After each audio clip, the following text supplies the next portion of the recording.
Hello, this is Nora Vidler-Blanksby.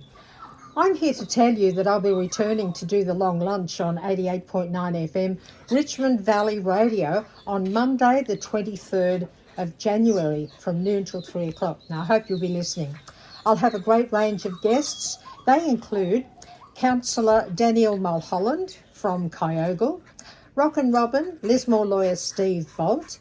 At 1:30, I'll be having a conversation with Susanna Freymark. Now, Susanna's the editor of the Indie newspaper. That's my little friend there. I'll introduce them in just a moment. Former aid worker Andrew Ross, who's served a lot in disaster areas and also war zones. Mark Watson, who is, of course, presenting each and every week the Fake, Funny and News of the Weird segment. But, of course, I'm here to tell you that my very special guest, who's going to be a regular, is this gentleman sitting here. It's Councillor Big Rob from Lismore City Council and Rouse County Council. Hello. And here with his new puppy, cute little thing called Misdemeanor. Misdemeanor, Missy. Yeah. Thanks for agreeing to have a chat with me. Now. Yeah, they're cute when they're like that. Now, you attract many negative posts on social media, and it's alleged that, you know, you intimidate, you bully, you do threatening tactics to communicate with others, and you're known as a social media agitator. Oh, look, I love the term agitator because that's what I call myself, and I do it very proudly. It's a term that was coined by Justice Lionel Murphy in a case known as Mr. Neild's, and I think it was the Crown at the time, the case name. And Mr. Neild was an Aboriginal man from the north parts of Queensland, who was charged with an offence for, I think it was a bit of public disorder, and he spat at a white man, and he ended up getting like months in jail. When he appealed, they extended his sentence. Right, and all he was trying to do was try to get the to stop the white man controlling the community. When it got to the High Court, it went to the High Court, believe it or not, Justice Lionel Murphy said Mr. Neil is entitled to be an agitator. And agitating is what people do to get things done, especially in politics. And I think agitating is an important step. It's not unlawful. It's certainly got many aspects to it. It's just like doing a campaign. It's just a different kind of campaign. So I do mine online because I have the reach online and I can get things moving. And it's the reason why I get the reputation that I have, and I don't think it's warranted, but anyway. But what are your feelings? What are your true feelings about... I'll just put Missy away. Yeah, sure. What are your true feelings about being labelled with those criticisms? Unjust. Okay. I used to get upset about it, and now it's water off a duck's back, to be honest. And I get called everything under the sun: terrorist, pedophile, misogynist, and you name it.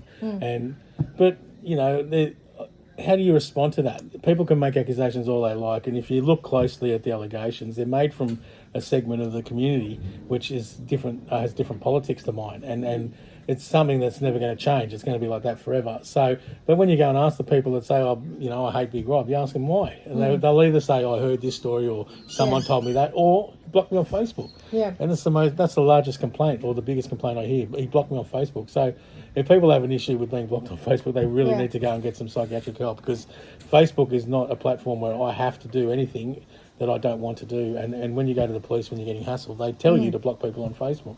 Well, your public persona on social media, I think it's quite a contrast to that of you, the behind-the-scenes private person. Can you describe yourself? Oh, look, I know my downfalls. So, things like people always say, run for mayor. My name goes in for mayor for the political aspect to it. I know I'm never going to be the mayor. I don't look right, I don't act right, I don't speak right. But I love my politics and I'm happy working behind the scenes. Now, when it comes to things like, what I'm really like, not on computer, it's very different, because on computer it's I guess I'm agitating. I'm trying to achieve a goal, Yeah. and so I'm doing something intentionally, and everything I do is for a reason. I don't just wake up one day and say I'm going to post this. There's a reason behind everything I do. Yeah. And sometimes I write silly things because I get upset like anyone else. I have feelings, you know. People think you don't, and sometimes I break and do something silly, and obviously I cop that on the chin. But nearly everything I do is for a reason, and that reason is clear to those who ask me. Those who don't ask me go off on their tangents and accuse me of everything, because I may have not articulated well, or I don't explain myself well, but I don't feel the need to. And people will say, oh, but hang on, you're a counsellor. You need to listen to everyone and you need to explain to everyone. Well, I don't in my personal life. And what I do on social media, I've been lobbying for over 10 years. I've been a counsellor for just over 1 year. I said, my life is not counsel. Like being a counsellor, my life is whatever I want it to be. Well, what is your life? Tell me. Well, my life when Who I came are you in, really? Well, I'm Big Rob, and the reason I became Big Rob was because I had the business called Big Rob, and everyone called me that. It wasn't because I think highly of myself or anything. When I ran for council, no one knew my birth name, could say it or spell it, and the Electoral Commission said, well, hey, you can't have a nickname on the ballot. So I said, want to bet? And I changed my name because everyone recognised me as that. That's all that is. But what I am is someone, if I see injustice, and it started when I had the kebab shop, the late night shop that everyone keeps trying to use to put me down. I used to see people in trouble. I was the first safe place in Lismore where people would come to seek refuge when they were in trouble for the LGBTIQ community and for anyone. And everyone used to come to my shop when they were in trouble. I had cameras there, lights there, and I'd come out and help.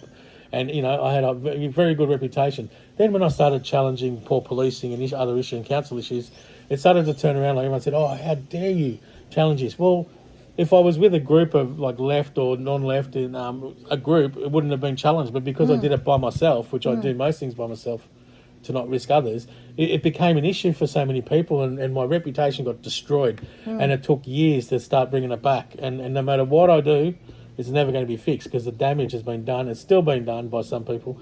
And, you know, I'm going to start doing some legal manoeuvres to address those because I'm just tired of it. And, you know, some of these people that are now doing it have got property and houses and things. And if you know anything about defamation or things like that, you don't do it unless there's an outcome that you can actually succeed in. And there's no point suing someone who's got nothing. You know. It sounds very much like you're into social justice, but let's get back to the council. There seems to be a continuous thread of dysfunction targeting Lismore City Council through the media.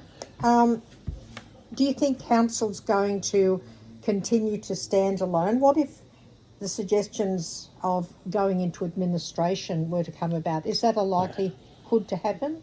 It's never going to happen. It isn't? No, well, not in this term anyway. But administration applies to dysfunctional councils. Now, the only people saying this council is dysfunctional, we have a lot of problems, but the only ones that are saying it's dysfunctional are those who don't have control, i.e. the left, and the left lost control of the last election. And obviously they've gone into, they're in a spin, you know, saying, oh, we need to go into administration. And people who are saying that now didn't say that last term or the term before or the term before when Labor had control and the left had control. It's all of a sudden now because they don't have control. So what do you look at when there is an issue with administration is that the council isn't functioning. That's what you know, you need the council not to be functioning. So do you think that the benchmarks with council going across the performance of, you know, sustainability, effective infrastructure and service management and efficiency are, in your opinion, being met? No, not at all. But this is what I mean. So when it comes to administration, you can't sack the administration, which is the staff. What about the senior staff? No, the only one... Who have all recently been re-employed or they've gone on to other positions. Well, that's exactly what's been happening. You've got all new executive directors. And this is why there keeps being, there's a change in the GM. So if something's not been done properly or people aren't happy, the only person the council can deal with is the general manager. That's it. So you can't, councillors are not allowed to speak to, direct or interfere with any other staff member. We can only deal with the general manager. That's it, right? And so, you know, when it comes to administration, if you get an administrator and the council gets sacked, so when I say not dysfunctional, council, if you watch a council meeting, there's probably anything from 12 to 25 items on the agenda, and we get through Sometimes it takes 2 nights, but we get through them all. Some are heated debate and challenge and sometimes come back for decision motion, but most of them get through. That's an effective council. That's a council that isn't dysfunctional. If nothing was being done, then that's dysfunctional. But when you get an administrator, all those elected officials who represent the public, that's the councillor's job, is to represent the community. All those get taken out, and potentially the general manager gets taken out, and you get one person who we don't know who has complete power. No meetings where you can come and lobby and speak to your councillors, nothing like that. And it's the last thing any council wants, because what usually also comes with that is a massive increase in rates, because they pay their way out of trouble. We're working our way out of trouble. The financials, if you saw the December meeting, I rarely give a very good positive comment to financials in council, but I gave a big one to our current financial staff, because they've been working hard to get it back. It started last term, but under Michael Donnelly, and it's continuing this term. The staff are doing a great job, and the financials are looking good. And believe it or not, since the flood, we've actually done better because of all the support. So our financials are looking good, and now the integrated planning and reporting framework is being looked at. Not in the way I prefer, but it's being looked at and it's getting sorted. Once that is sorted, I think we're on the right track. Okay. Concluding, Councillor Rob, do you resolve to go forward into the future with Lismore City Council in a positive way to help them achieve what's needed for this community, the greater community of this region? 100%. I completely support the new general manager coming in. And like I said, I have no problem with anyone until they give me a reason to have a problem. So when I have a problem with someone, there's obviously a reason for that. With council, it's hard to explain those because the code of conduct prevents us. So, just because I'm not explaining it doesn't mean that it isn't there. Yeah, just because I have an issue or I speak about something doesn't mean there's not a reason behind it. I just can't speak about those reasons. There's lots of rules of council that you can't speak about things, but we can address them through motions and passing resolutions and debating and all that sort of stuff. And behind the scenes, we do what's called council requests. I'm very active in all those, and any council will tell you I'm probably too active for them. But I work very hard to try and achieve what I believe the community wants. And although I do ban a lot of people in the social media groups, I listen to everyone that emails me. I listen to everyone that speaks to council. I listen to every phone call. I listen to everyone that comes up to me in the street. And I don't block anyone. They usually walk away from me because I talk too much. Councillor Rob, Lismore City Councillor and Rouse County Councillor, I trust everyone will be listening to you when you join me on air on the 23rd of January at 12:20 on 88.9 FM Richmond Valley Radio, and it will be absolutely incredible because I know you're going to talk about all the resolutions, the upcoming agendas for council. Yep. It's going to be good radio. Thank you. The long lunch. Can't wait. I love a long lunch. Great, me too. All right, see you guys.